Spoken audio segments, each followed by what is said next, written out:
Bueno, buenas noches para todos. En este momento, siendo las 8 de la noche del martes 23 de marzo, damos inicio a la segunda web conference del curso Métodos Cuantitativos y Estadísticos. Esta web conference la vamos a hacer en dos momentos. Vamos a primero a revisar unos temas teóricos y posteriormente vamos a revisar la temática del ejercicio o la tarea 3, la cual tenemos como vigente en este momento. Bueno, entonces vamos a hablar en este momento de las series de tiempo. ¿Por qué? Porque la unidad en la que estamos em, trata de series de tiempo, ¿cierto? Bueno, entonces vamos primero a definir qué es una serie de tiempo. Las series de tiempo son una de las herramientas matemáticas más básicas y versátiles que utilizamos en los negocios. Una serie de tiempo consiste en una serie de puntos de datos indexados en el tiempo, ¿cierto? Aquí podemos ver, por ejemplo, en este gráfico a la derecha, que tenemos ventas anuales de gasolina en la ciudad, una ciudad X, ¿cierto? Entonces, mire que el periodo de tiempo indexado es anual, 1995, 96, 97, 98, 2000, 2001, 2003. Y aquí, en la parte superior, ¿cierto? O el eje Y, estamos hablando de los millones de litros consumidos de gasolina en esa ciudad.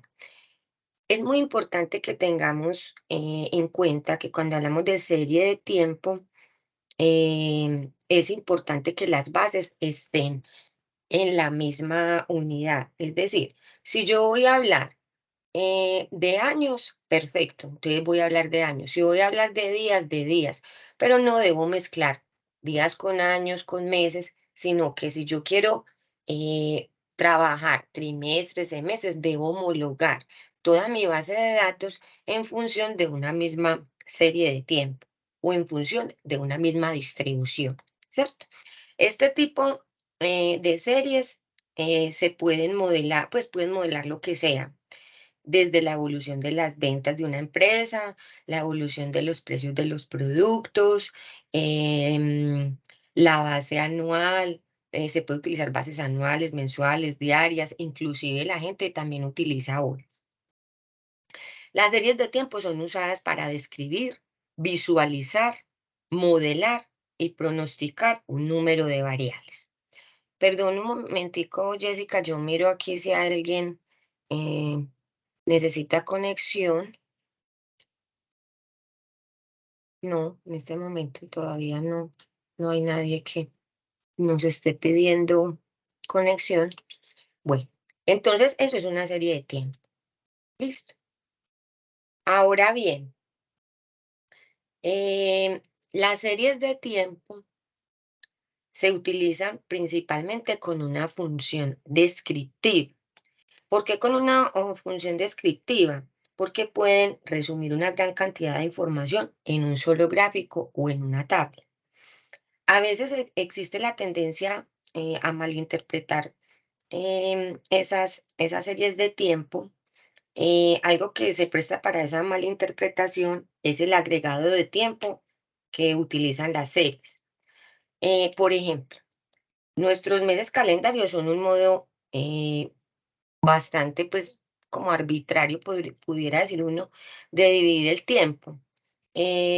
¿Por qué? Porque todos los meses no son homogéneos, es decir, no todos los meses traen 30 días, febrero trae 28, marzo, por ejemplo, trae 31. Y desde el punto de vista de los negocios, es muy importante porque no es lo mismo yo considerar hacer un pronóstico para un mes de 28 días que un mes de 31, ¿cierto? La cantidad desigual de esos días y de semanas en un mes puede proporcionar una explicación de lo que a primera vista uno pudiera decir que los datos están erróneos o que a mí no me está dando, digamos, la información, los datos que me arrojan no los entiendo, ¿cierto? También es importante determinar en una serie de tiempos o considerar más bien la ciclicidad en la variación de los datos. Por ejemplo, eh, no es lo mismo si yo voy a hacer si yo voy a hacer una estadística descriptiva, voy a mirar una serie de tiempos, em, por ejemplo, de un negocio que venda árboles de Navidad, pues eso no es, digamos que no es un cíclico las ventas, ¿cierto? ¿Por qué? Porque tienden más a venderse en determinadas temporadas. Por ejemplo, no es lo mismo yo revisar unas gráficas cuando hay, por ejemplo, un Black Friday que en un tiempo normal de ventas, ¿cierto? Por ejemplo, no es lo mismo yo revisar las ventas de supermercados, por ejemplo, cuando inicios de mes que a las personas le pagan, entonces uno generalmente hace el mercado, es o en cada 15 días o cada mes, pues dependiendo de la familia, entonces usted se tira más hacia el 15 o más hacia el 30 cuando le paguen, ¿cierto? Entonces es importante tener en cuenta el tema de los ciclos, cuando vamos a hacer un análisis pues, de una serie de tiempo. En este ejemplo, nosotros digamos que X sub T es el número de turistas en un mes determinado que se denomina T.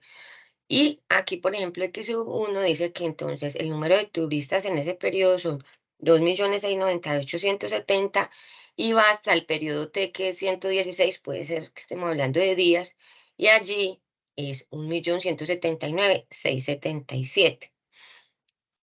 En esta gráfica, vamos a continuar con este ejemplo más adelante, pero en esta gráfica podemos ver que hay diferentes tipos de series de tiempo. Mire que, por ejemplo, esta tiene unos ciclos, pero son unos ciclos muy marcados.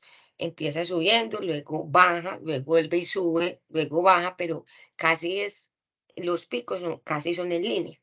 Mientras que esta serie es progresiva, ¿cierto? Empieza en un valor inferior y va subiendo a medida que van pasando el tiempo, ¿cierto? Que el tiempo aquí también está determinado por años. Esta, por ejemplo, sube, pero mire que sube y cae de igual forma, ¿cierto? Y esta es anticíclica, que aquí pues usted no tiene tendencia, sino que puede ser que aquí, por ejemplo, se den muchos eventos que no están relacionados directamente o que más bien sean eventos que afecten em, esa evolución de la serie de tiempo en el tiempo, valga la redundancia, que es los diferentes años, ¿cierto? Bueno. Una serie de tiempo es el resultado de observar los valores de una variable X a lo largo del tiempo. Aquí hay pues como varios ejemplos. eh, Está definido por ejemplo, X sub T, que es la temperatura y la frecuencia de observaciones mensual. Esta es la frecuencia de observaciones diaria. Siempre cuando hablamos de una serie de tiempo, nos restringiremos a variables unidimensionales, ¿cierto? ¿Qué es una variable unidimensional? Es una función que asigna un valor numérico a cada suceso del espacio muestral. Es una variable cuyo valor numérico está determinado por el resultado de un experimento aleatorio, ¿sí? Bueno, las observaciones, en este ejemplo, las observaciones las tomaremos en intervalos regulares de tiempo, cada hora, cada día, cada mes, ¿cierto? Sin pérdida de generalidad, supondremos que la variable X ha sido observada en los instantes 1, 2, 3, que es la T pues, del tiempo, ¿cierto? La serie de tiempo observada en la variable X se representa por X sub 1, X sub 2, X sub 3. Entonces, ¿cómo obtendríamos esa serie de tiempo, diríamos. X sub 1 es la serie de tiempo, ¿cierto? Que va a ser igual a ¿qué? A 11.5, que es la serie de tiempo que yo definí de la temperatura de la diapositiva anterior, ¿cierto? Y esta será X sub 2 igual a X sub 1, X sub 3 y así sucesivamente hasta, en este ejemplo lo tenemos hasta 14,7, ¿cierto?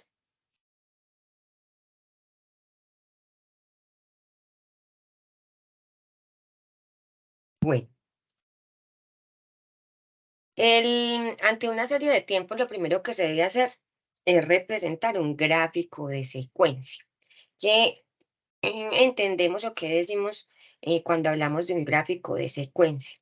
Un gráfico o un diagrama de secuencias es un esquema conceptual que permite representar el comportamiento de un sistema, para lo cual emplea la especificación de los objetos o de lo que yo vaya a revisar que se encuentran en un escenario y la secuencia de mensajes intercambiados entre ellos con el fin de llevar a cabo una transacción del sistema. El gráfico de secuencia nos permitirá observar cómo evoluciona la serie a lo largo del tiempo. Específicamente podremos ver las principales características de la serie de tiempo, como son posible presencia de tendencia, comportamiento a largo plazo de la serie, ¿cierto? Cuando la serie se comporta como de alguna manera tiene una tendencia como la que vimos ahorita, que empezaba disminuyendo, pero va aumentando, o la de picos, que son picos iguales, los picos de abajo igual forma descienden como ascienden, ¿cierto? Posible presencia de estacionalidad, comportamiento periódico de la serie, y posible presencia de heterocedasticidad, que la variabilidad, aquí la variabilidad de la serie depende del nivel. Bueno, hasta ahí, hasta ahí vamos bien. Jessica, sí, Sí, sí, señora. bueno. ¿Aló?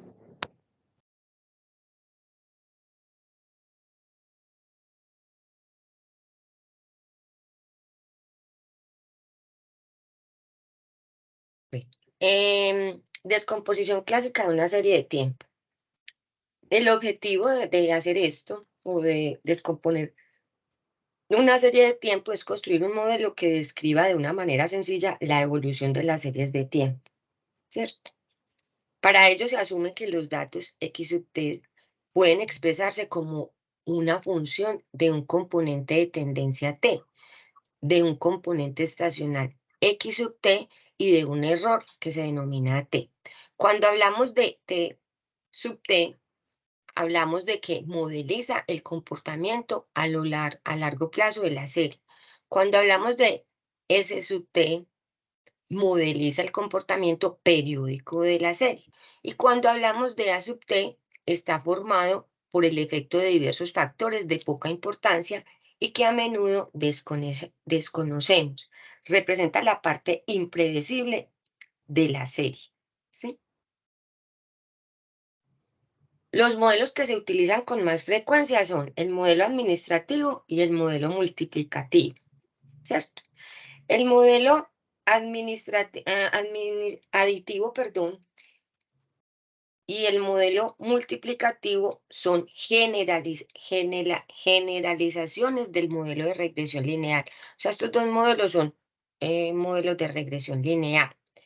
El modelo aditivo está conformado por esta fórmula, ¿cierto? Esta fórmula, entonces, ya sabemos que es T, ya sabemos que es ST y ya sabemos que es AT. Y el modelo multiplicativo puede ser puro o mixto. Cuando es puro, todo se multiplica, ¿cierto? Se multiplica en función, o sea, AT, ¿cierto? Que AT es el efecto de diversos factores, es multiplicativo. Mientras que acá, miremos que en el mixto, AT suma, no multiplica, ¿cierto? ¿Cómo saber cuál de los dos usar? Entonces, o sea, si usar el modelo aditivo o el multiplicativo. Podemos decir que si las fluctuaciones de los valores de la variable por encima y por debajo de la tendencia presentan un patrón regular en el transcurso del tiempo, por ejemplo, en esta gráfica, este tiene un patrón, ¿cierto? Este es el que más se parece, tiene un patrón porque tiene por encima y por debajo, mire que son casi que los mismos picos, ¿cierto? Entonces decimos que si tiene un patrón regular en el transcurso del tiempo, el modelo será aditivo, o sea, será este.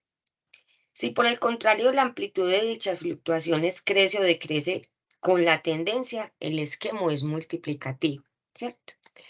La elección de uno de estos dos modelos se hará de manera que el modelo seleccionado sea capaz de aglutinar las principales características observadas en el gráfico de la secuencia en una serie de estudios.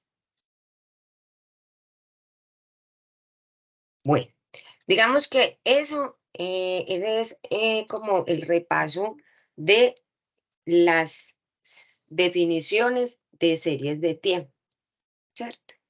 Ahora vamos a revisar los diferentes modelos, ¿cierto?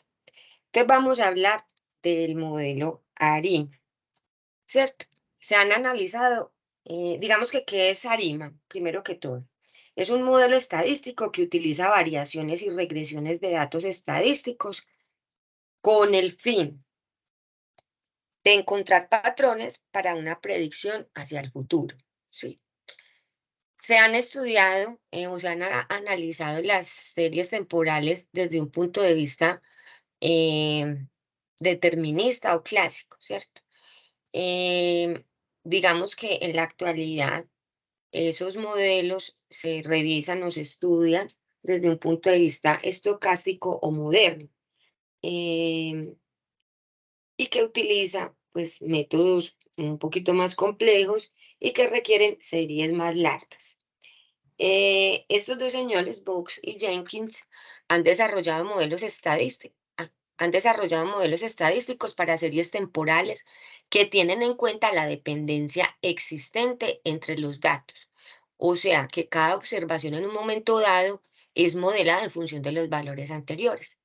Los análisis se basan en un modelo explícito.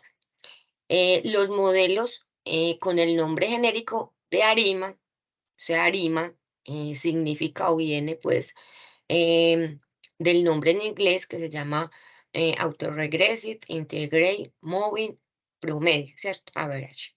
Eh, Autorregresivo integral Moving Average, que deriva de sus tres componentes, AR de autorregresivo, I de integrado y MA, Moving Average de medias móviles o promedios móviles.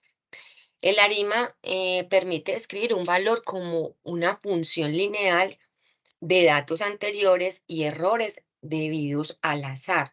Además que puede incluir un componente cíclico o estacional, debe contener todos los elementos necesarios para describir el fenómeno. Em, Estos señores, pues, que crearon este modelo, recomiendan más o menos, o como mínimo, trabajar con 50 observaciones, o sea, 50 datos como mínimo que se utilicen en una serie. Bueno, ese es ARIM. La metodología de estos señores se resume en cuatro fases. La primera fase consiste en identificar el posible modelo ARIMA que sigue la serie, lo que requiere, uno, decidir qué transformaciones aplicar para convertir la serie observada en una serie estacionaria.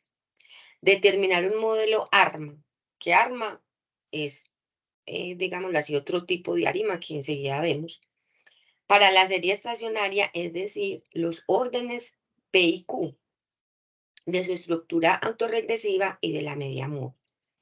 Eso es la primera fase. La segunda fase, seleccionando provisionalmente un modelo para esta serie estacionaria, se pasa a la estimación, donde los parámetros R y ma del modelo se estiman por máxima verosimilitud y se obtienen sus errores estándar y los residuos del modelo, así como en un modelo de regresión, como lo hicimos en la tarea 2. La tercera fase es el diagnóstico, donde se comprueba que los residuos no tienen estructura de dependencia y que siguen un proceso de ruido blanco. Un proceso de ruido blanco es que, digámoslo así, no traen consecuencias dentro de la elección de un modelo. Si los residuos muestran estructura, se modifica el modelo para incorporarla y se repiten las etapas anteriores hasta obtener un modelo adecuado. La cuarta fase es la predicción. Una vez se han obtenido un modelo adecuado, se realizan predicciones con el mismo. Bueno, pasos para seguir o para realizar ese análisis de datos. Entonces, lo primero es conveniente disponer de 50 más datos, así como lo dicen lo sugieren los autores, ¿cierto? Eh, bueno, entonces mínimo 50 datos y en el caso de series mensuales, trabajar entre 6 y 10 años completos. ¿Listo? Representación gráfica. Es de gran utilidad disponer de un gráfico de la serie para decidir sobre la estacionalidad. O sea, es importante que yo, cuando construya el modelo, pues haga una gráfica para poder yo mirar si es estacionaria, si tiene tendencia, si es creciente, creciente lineal, o si tiene picos y decreces, si decrece de forma desigual. Listo. Transformación previa a la serie. Cuando la serie no es estacionaria, se requiere una transformación logarítmica. Esa transformación logarítmica es muy frecuente que se realice. ¿Qué hace uno? Uno ensaya con la serie original y luego vuelve y la tira con logaritmos, así también como lo hicimos en la tarea 2. Eliminación de la tendencia. La observación del gráfico de la serie indica la existencia o no de una tendencia. Una tendencia lineal será corregida tomando primeras diferencias, que será el caso más frecuente. Una tendencia no lineal suele llevar en la práctica el uso de dos diferencias como mucho. También en la eliminación de tendencia, usted lo hace, tira la primera línea, la primera tendencia, revisa cuáles son los datos que no le están aportando al modelo, los elimina y la vuelve y la corre. Identificación del modelo. Consiste en determinar el tipo de modelo más adecuado. Esto es el orden de los procesos autorregresivos y de medidas móviles de los componentes regular y estacional. Técnicamente esto se toma con funciones de autocorrelación, ¿cierto? Con las funciones de autocorrelación que más se usa son FAC, que es, y FAC parcial, ¿cierto? Que son modelos de autocorrelaciones. Em, También la gente, pues, digámoslo así, utiliza mucho procesos más simples como AR1, AR2, M1, MA2 y ARMA. Los vamos a ver, o más bien yo los invito a que ustedes revisen el material, revisen la bibliografía y si necesitan los scripts de cómo lo hacemos nosotros desde RStudio, porque recuerden que necesitamos pues como el lenguaje, el código, me dicen, yo se los comparto, así como les compartí pues el del 2 a los que me lo solicitaron. Punto 6 o paso 6 más bien, estimación de los coeficientes del modelo. Decidido cuál es el modelo, se puede proceder a la estimación de los parámetros.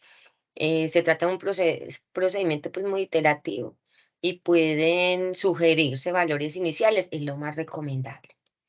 Contraste de validez del modelo. Se utilizan distintos procedimientos para valorar el modelo. Contraste de significación de parámetros, covarianzas, coeficiente de correlación, suma de cuadrados de errores, cualquiera de ellos se puede usar.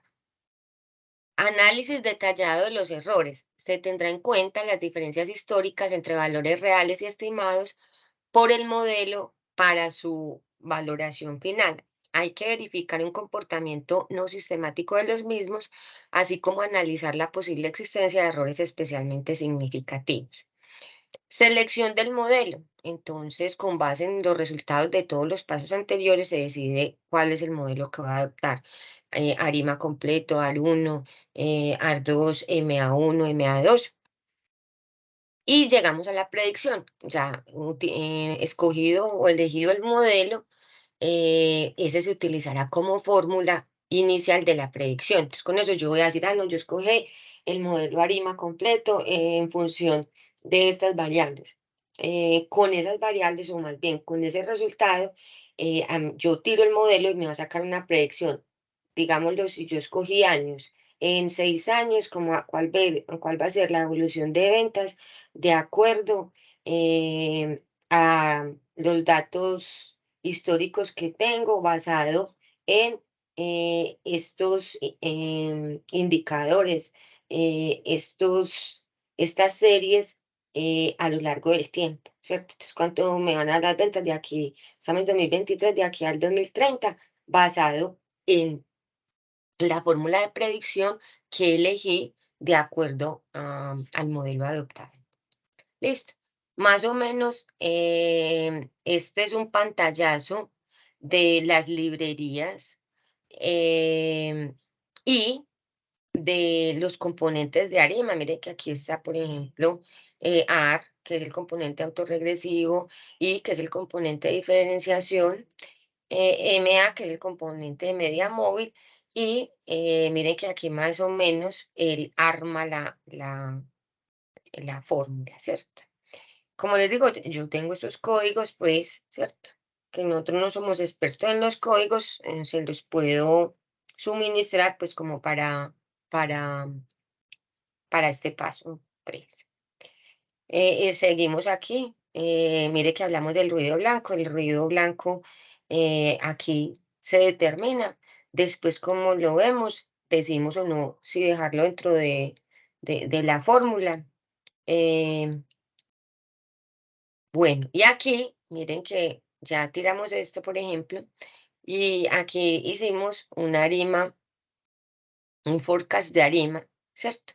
Entonces, mire que aquí tenemos 1500, 1550, 1600, 1650. Mire que le están, por ejemplo, hablando de cantidades en función de cambios de 50, ¿cierto? 1500, 1550, 1600, 1650. Y aquí estamos hablando de cantidades. Punto 5, mire que aquí también estamos hablando en función de cambios de 5, ¿cierto? Aquí los niveles, entonces, ¿qué me dice él? Que estoy en niveles entre el 80, que es lo más azulito oscuro, y del 95, que es la línea pues o más clara, ¿cierto? Y que donde más se repite es aquí en este punto que viene siendo entre punto, que esto era punto 8, podríamos decir que punto 5, punto 8, ¿cierto? Bueno, modelos ARIMA. Entonces uno dice, Eh, yo puedo elegir Arima, Sarima, pero yo cómo sé cuál de los dos elegir. Entonces, primero vamos a saber o vamos a recordar qué es el modelo Sarima. El modelo Sarima se basa en la aplicación de modelos ARMA, ¿cierto? O sea que es prácticamente un ARIMA estacional, ¿cierto? El modelo SARMA a una serie temporal transformada, donde se ha eliminado el comportamiento estacional y no estacionario. Es decir, hace referencia a un modelo ARIMA estacional. Cuando uno busca en los textos, pues cuando uno busca, entonces dice modelo ARIMA estacional y USARIMA, ¿cierto? Como hemos comentado, es muy habitual trabajar con series temporales de periodos de medida inferiores a un año, en las que se frecuentemente puede encontrarse patrones estacionales o cíclicos. Por lo tanto, los términos del primer paréntesis P de Q, ¿cierto? Aquí, estos de aquí arriba, son para modelar la parte regular, es decir, la dependencia asociada a observaciones consecutivas. Y los del segundo paréntesis, P de Q, la P en mayúscula, estos dos, P de Q, la estacionalidad que está asociada a observaciones separadas por diferentes periodos de tiempo. Recordemos que se- si hablamos de años, ellos recomiendan más o menos mínimo 6 años y más o menos 50 datos. Este es el gráfico de Sarima. Mire que aquí, mire que en el otro tenemos 80 y 95 muy parecidos, pero aquí estamos hablando de que el rango donde se encuentran los dos es un rango mayor. Y también el gráfico donde la línea presenta más repeticiones también es el más amplio. Claro, pues que hay que tener en cuenta que el que habíamos visto el otro de Arima, la secuencia era de 5 en 5. En cambio, aquí estamos hablando de una secuencia en el eje X de 25 y en el eje Y de 5, de 0 a 5. En cambio, ya estamos hablando de 0.5, 1, 1.5, ¿cierto? Y allá estábamos hablando en el otro de 1500, 1550, 1600. Pero aquí mire que podemos ver que se encuentran más. Bueno. Jessica, vamos ahí como bien. No se me vayan a estresar con el tema, que digamos que esto es simplemente como un recorderis, eh, un resumen, pues digámoslo así, de la bibliografía de de esta tarea, pero van a ver que en R es muy fácil hacerlo con las indicaciones, pues, y el script que vamos a compartir. Memoria larga. ¿Qué es una memoria larga primero que todo? ¿Cierto? En la vida real existen muchas series de tiempo pertenecientes a distintas áreas, ¿cierto? En las cuales la función de autocorrelación tiende a cero de manera más lenta. Esos procesos son los que se llaman de memoria larga. Son ejemplos en los cuales cuando uno observa las funciones de autocorrelación tiende a cero mucho más lentamente que las que se obtienen ajustándose a cualquier modelo R.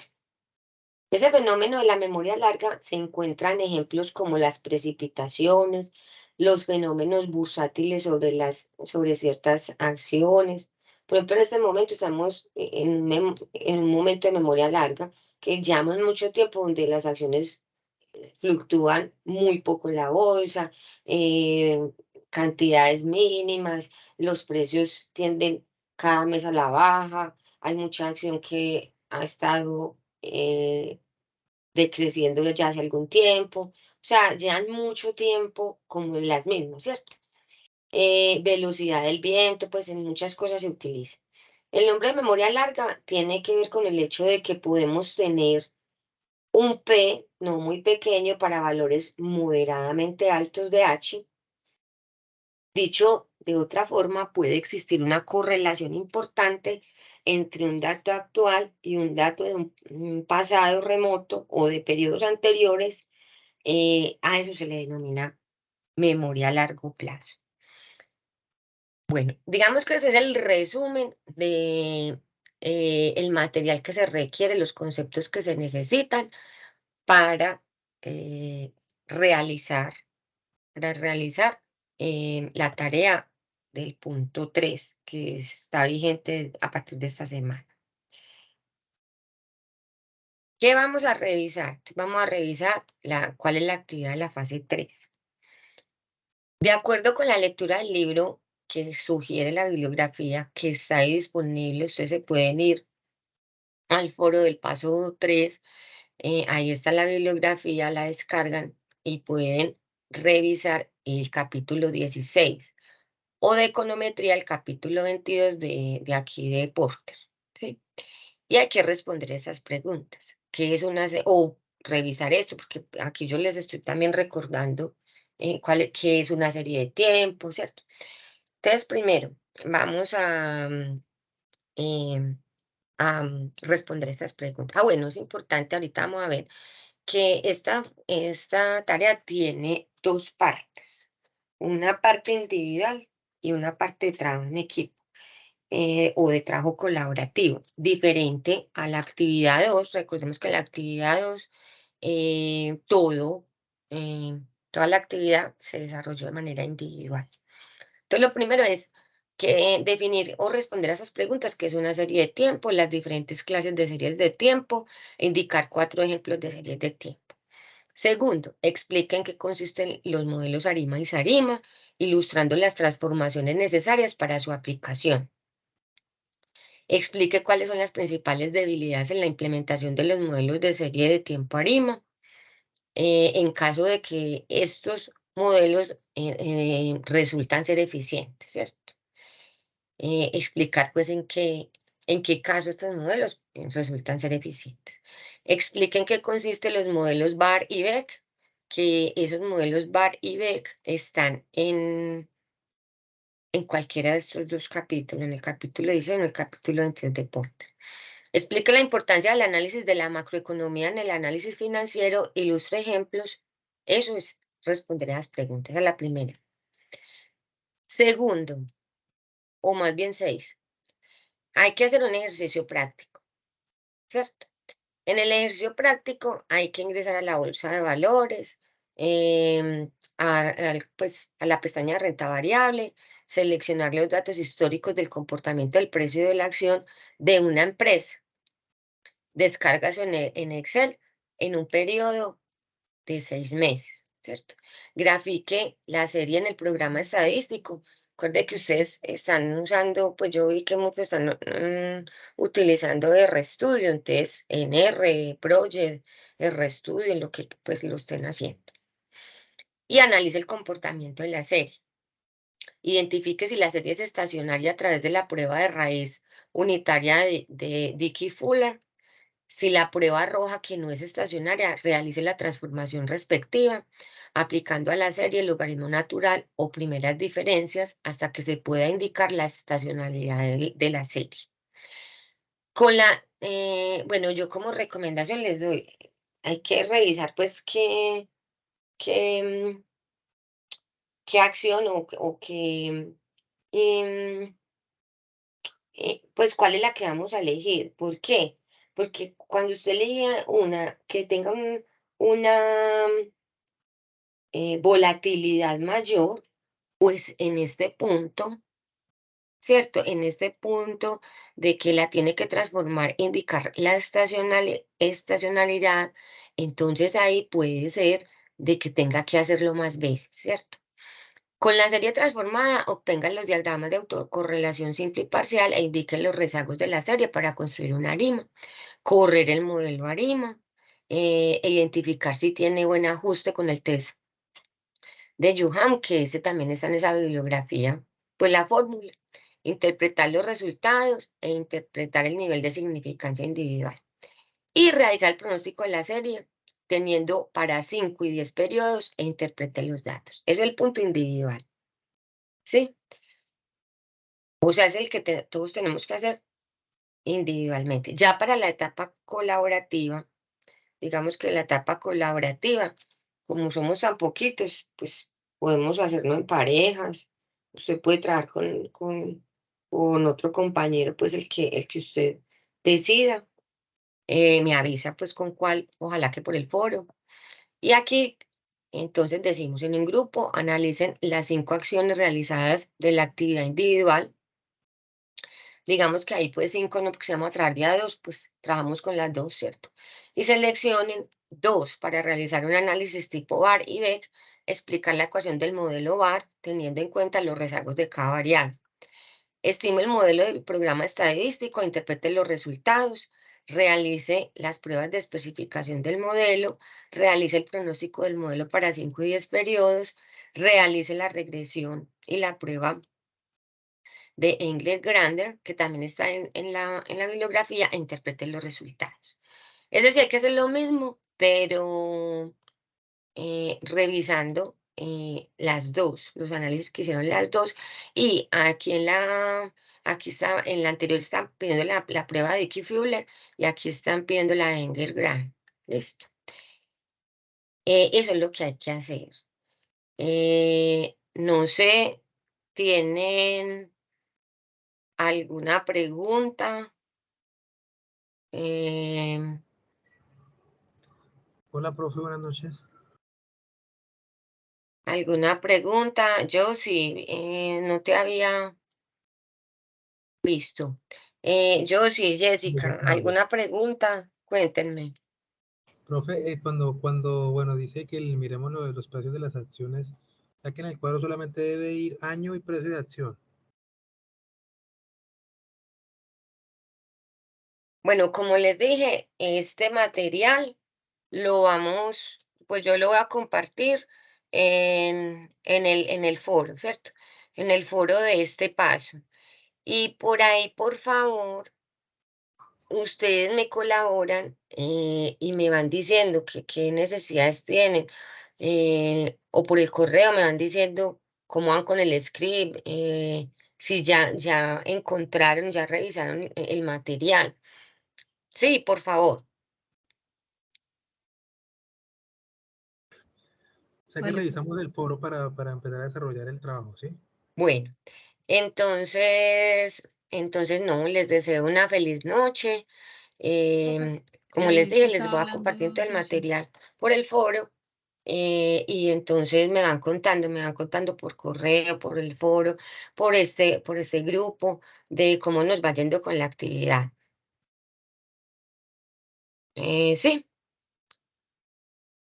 bueno, entonces les deseo una feliz noche, que estén muy bien y quedo pues muy atenta a lo que vayan requiriendo.